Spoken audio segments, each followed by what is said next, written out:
Dans un petit village d'Afrique de l'Ouest, entouré de vastes plaines dorées et de majestueux baobabs, vivait une jeune fille nommée Amina. Elle grandissait dans un environnement modeste mais chaleureux, entouré de l'amour inconditionnel de sa famille.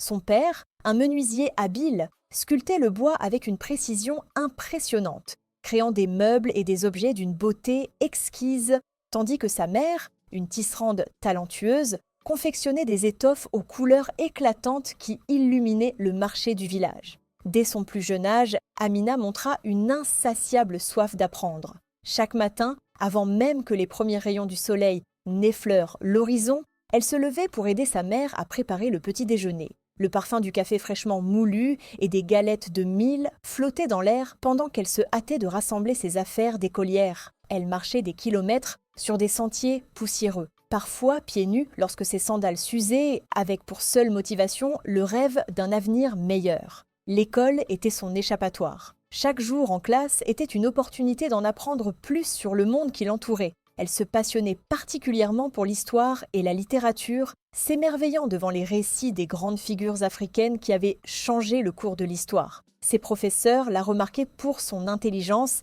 et sa détermination inébranlable, ce qui lui valut une bourse précieuse pour poursuivre ses études secondaires. Lorsqu'elle quitta son village natal pour étudier en ville, ce fut un véritable choc culturel. Les rues animées, les hautes bâtisses modernes et le tumulte de la circulation la fascinaient autant qu'il l'intimidait. Elle partageait un petit dortoir avec d'autres jeunes filles venant de divers horizons. Les premières semaines furent difficiles. La nostalgie de son foyer, l'exigence des études et l'adaptation à un mode de vie trépidant la submergeaient, mais son ambition la maintenait debout.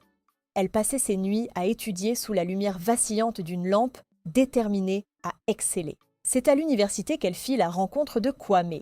Dès le premier regard, une connexion invisible s'établit entre eux. Kwame n'était pas seulement beau et charismatique, il était également intelligent et d'une gentillesse rare. Issu d'une famille extrêmement riche et influente, il avait grandi dans l'abondance, entouré de privilèges que la plupart des gens ne pouvaient qu'imaginer. Malgré leurs différences de statut social, ils devinrent rapidement inséparables, partageant de longues conversations sous les étoiles, discutant de leurs rêves, de leurs ambitions et de l'avenir qu'ils souhaitaient construire. Leur amour grandit jour après jour, mais leur relation fut mise à rude épreuve lorsqu'ils décidèrent de rendre visite aux parents de Kwame. Ceux-ci, habitués à fréquenter des familles de leur rang, accueillirent Amina avec froideur. Sa simplicité, son humilité, tout ce qui faisait son charme aux yeux de Kwame était perçu comme une faiblesse par sa famille. Ils lui firent comprendre qu'elle n'était pas la bienvenue et que leur fils méritait une femme de son rang, issue d'une lignée prestigieuse.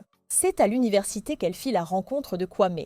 Dès le premier regard, une connexion invisible s'établit entre eux. Kwame n'était pas seulement beau et charismatique, il était également intelligent et d'une gentillesse rare. Issu d'une famille extrêmement riche et influente, il avait grandi dans l'abondance, entouré de privilèges que la plupart des gens ne pouvaient qu'imaginer. Malgré leurs différences de statut social, ils devinrent rapidement inséparables, partageant de longues conversations sous les étoiles, discutant de leurs rêves, de leurs ambitions et de l'avenir qu'ils souhaitaient construire. Leur amour grandit jour après jour, mais leur relation fut mise à rude épreuve lorsqu'ils décidèrent de rendre visite aux parents de Kwame. Ceux-ci, habitués à fréquenter des familles de leur rang, accueillirent Amina avec froideur. Sa simplicité, son humilité, tout ce qui faisait son charme aux yeux de Kwame était perçu comme une faiblesse par sa famille. Ils lui firent donc comprendre qu'elle n'était pas la bienvenue et que leur fils méritait une femme de son rang, issue d'une lignée prestigieuse.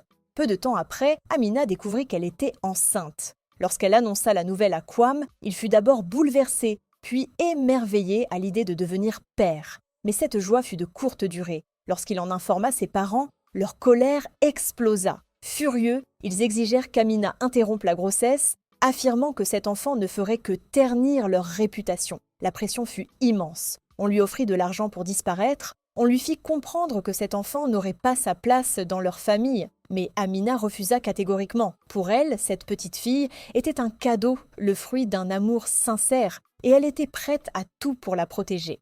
Face à cette situation insoutenable, Kwame prit une décision radicale. Il annonça à ses parents qu'il allait épouser Amina, qu'ils le veuillent ou non. Mais alors que les préparatifs du mariage avançaient, il fit la rencontre d'une autre jeune femme, belle, raffinée et surtout issue du même monde que lui, sous l'influence de sa famille, et tiraillé entre son devoir et ses sentiments, il prit la décision de quitter Amina, la laissant seule, enceinte et désemparée. Le monde d'Amina s'effondra. Les mois qui suivirent furent les plus difficiles de sa vie. Livrée à elle-même, elle dut se battre pour survivre, enchaînant de petits boulots sous un soleil de plomb. Son ventre s'arrondissait au fil des semaines, et chaque coup de sa fiançaille était un rappel douloureux de l'abandon qu'elle avait subi. Finalement, après des heures d'efforts, elle donna naissance à une magnifique petite fille qu'elle nomma Nia, ce qui signifie « espoir » dans sa langue natale. Dès qu'elle posa les yeux sur elle, Amina comprit qu'elle ne serait plus jamais seule. Elle se promit de lui offrir une vie remplie d'amour et de sécurité, loin des blessures du passé.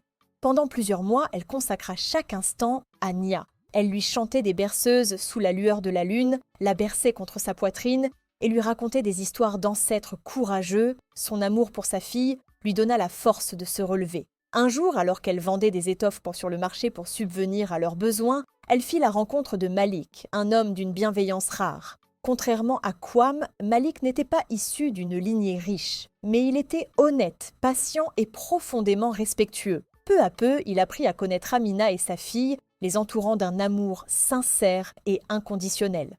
Avec Malik à ses côtés, Amina retrouva le courage de poursuivre ses études, équilibrant son rôle de mère et son ambition professionnelle.